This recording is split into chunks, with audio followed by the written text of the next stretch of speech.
We gon' burn it down. Burn it down. We gon' burn it down. Burn it down. I killed it, it's murder. I killed it, it's murder.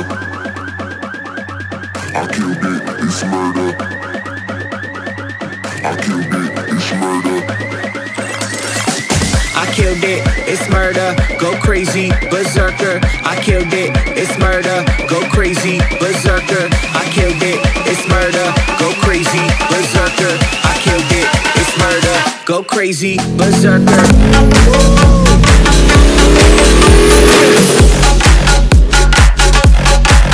Show them.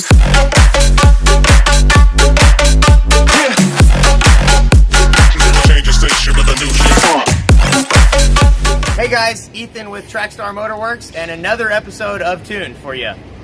Today we have a 2016 Mustang 5.0 that I have done a custom, very large turbo setup on. This customer already had some nitrous on the car when he approached me, and he said he wanted to do something, you know, kind of ridiculous. Big single turbo, nothing on the market quite yet that existed like that, so I decided to fabricate everything up. Had a pretty good time doing so, and I think we ended up with a pretty good kit. I want to show you guys some of what we did. So this is obviously a pretty large turbo. It's a T6 frame turbo, 75 millimeter, and it's divided all the way back. So each runner down over here, each runner loops out of the factory headers, and then there's a gate, a waste gate on each side. They loop under, come forward, and obviously you see this pipe. There's a V-band there, comes up and over into the flange. And same thing on this side, comes up, and it's divided all the way, we also have, if you look at the intercooler piping right here, and how short that is, that turbo is pointed straight into there. There's a bend welded directly on the intercooler. This was a AMS intercooler for an Evo 8 or 9, I believe. And I did some modification, chopped off the end tank, part of the end tank, and did my own bend there. And if you look close, you can see this is actually a Greddy/Trust bend that's welded on there that was, I think, originally intended for a 240SX. Yeah. But it happened to make the right bend in the right diameter, and so now it's on a Mustang. And I kind of like how it sits where you can see. Yeah, that I like right it. There. But yeah, it took a lot of work. Got the tile waste gates and a tile blow-off valve. Right now we just have the exhaust dumped. We have an option to route it back. We're not doing that yet, but it sounds it's pretty loud, sounds pretty turbo. When you're down low, you don't really hear any of the turbo stuff. Just sounds like an open V8 kind of. Yeah. And then once you get into some spool, I think you guys you'll hear in the videos. Yeah. Yeah. How it comes into sounds great. There's like a pre-spool sound, and then there's the hey, I'm really spooled sound. Yeah. I like it. Without changing turbos or internals. Yeah, literally. It's murder. All right, we got this beauty.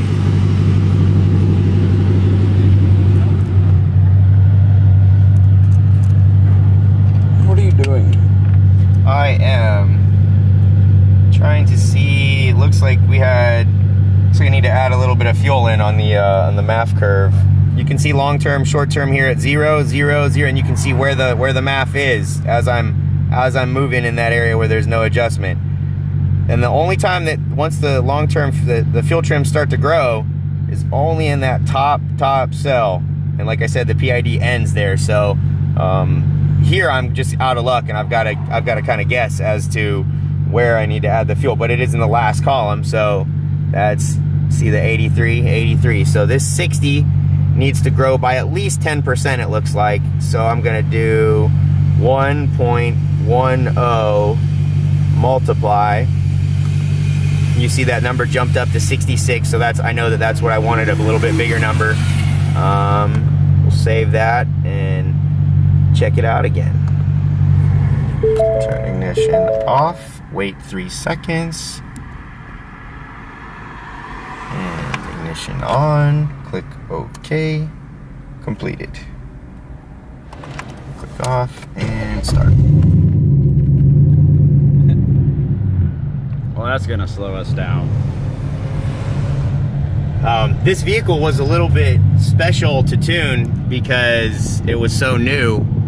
And so when anytime a new vehicle comes out, the tuning companies have to like crack the code on the ECU.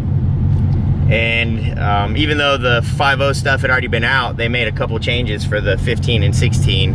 And so we were on a beta version of HP Tuners initially for this car. And then I even was going back and forth with the HP Tuners guys, and we were seeing, you know, this issue, maybe this table didn't carry over correctly. Oh, we need to change this, until we got it seemingly acting right. There's some different stuff on the Coyote, like the ECU and all of everything it's doing kind of, it lets you log a bit more, and if you're careful about setting up the graphs correctly, like you can get a lot of information in just a pretty short drive. Yeah. And you can let the computer do a lot of the work for you rather than having to Do a lot of driving. Yeah, do a lot of driving or do a lot of hunting the right area and stuff like that.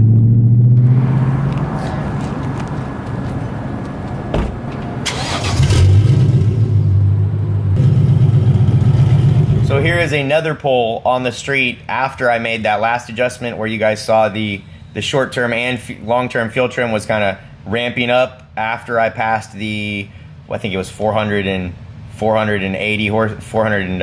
this MAF flow. I'm gonna call it 480 horsepower, so you guys know what I'm talking about when I say 480, then equates to this area here. So we had that where that started ramping and going leaner. Now we've got -3, so that means I'm 3% rich at that moment. And as we progress through, we stay -3, -2, -1, 0, so 1. We've got out at 6,800, we're 1% lean. I mean, so we're definitely, that change that I made brought us really close. That's probably all I need to do now then we can get on the dyno and we'll do those fine adjustments, but that's probably as good as it's gonna get on the street with wheel spin and stuff like that. But that looks so much better, not scary now. You can look at the short-term fuel trim across the board was, aside from erroneous down here at idle, we've got somewhere between, you know, positive and -5 throughout the whole map here. This was mainly a wide open throttle pull, so there's some parts that didn't get populated there, but you can pretty much rest assured that as you progress through, you're not gonna have any, you know, you're not gonna randomly have a +15 or something when you've got 2, 5, -3, and it follows a curve. So if you tune a car really well down low on the MAF, you can guess pretty close where it's gonna need it out there in the top end. But this fueling looks good now. Now I think I'm ready to start making some ignition timing changes and grab some more power. Of note, just with that change, as far as getting the fueling correct, look at how much higher the MAF flow went. We got it up to, and it might have been I went a little bit higher or loaded it differently, but I know I have not seen beyond 610 pounds per minute, and now after that change, we're immediately seeing 65, so should be 650-ish potential horsepower there if I get the tune right, which I will. So, but that's a good indicator that more power is being made. Good.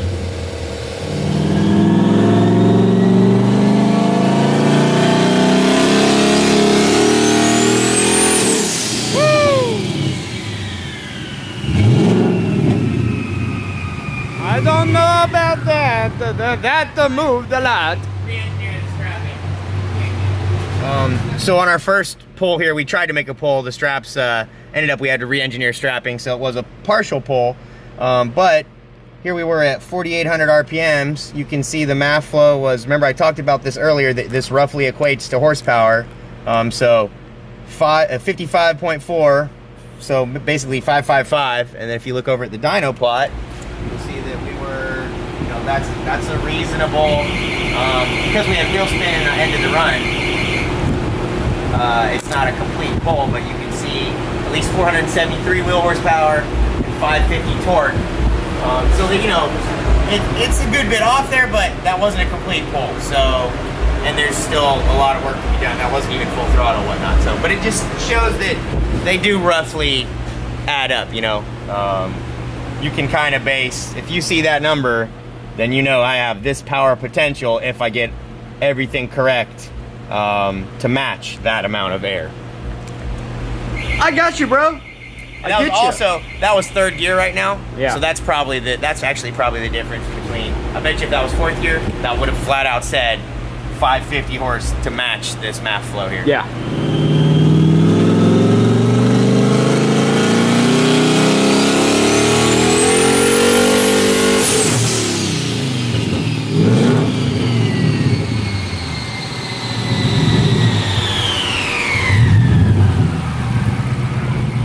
Sounded fun.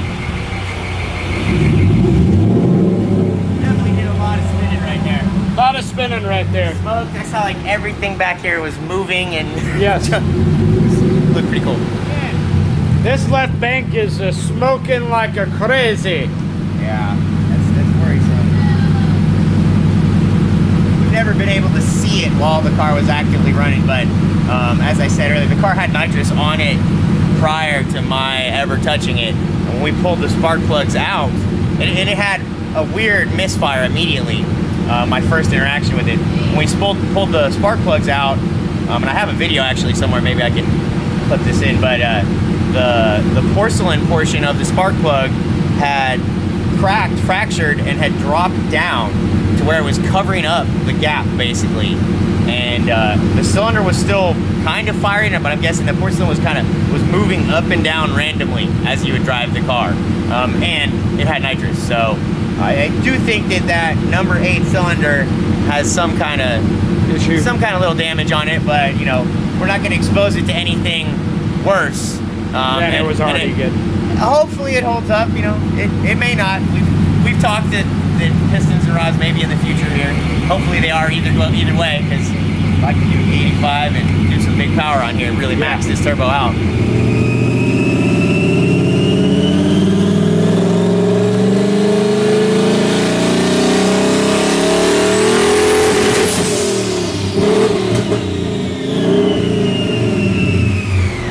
So we just got done with another dyno pull. Straps were much better. Got a more accurate look at what's going on. Looks good out until a certain point here. This white line, I want that white line to pretty much stay right in the middle. You can see it start to drift on up. And as I was saying a minute ago, that we're hitting 0.87 EQ ratio, which is about a 12.9 or so. I'm commanding a 0.79, and it's doing that 0.79 there, but once we're out here, it's not. And you can actually see how that scales up. This is the MAF curve here. So at 101, it's happy. Actually it's 6% rich at 101. But as soon as we move into that 83, it's lean and stays lean. It looks like it hangs right there, so it's not trying to ramp off leaner than that. But I still need to add some fuel. And that goes back to the same thing I was talking about, how I'm out of resolution here, and I gotta change these numbers. I was hoping I could get by with just bumping that top number, but I think I have to fill in the numbers in between. It's just interpolating between 105 and 33 and 83 and 66. So right now at say 95, the number is gonna be right in between those two. And maybe that's not right. Maybe the higher we go, it needs to get exponentially higher and higher, which is probably accurate because the turbo is gonna make exponentially more power with increasing RPM in this case, because we have a very big turbo on a pretty large motor that's not really in efficiency range yet. So we should be expecting to gain efficiency throughout. So I'm gonna change the scaler here. As I mentioned I would do earlier, but did not. Now I'm really gonna do that. It seems absolutely necessary.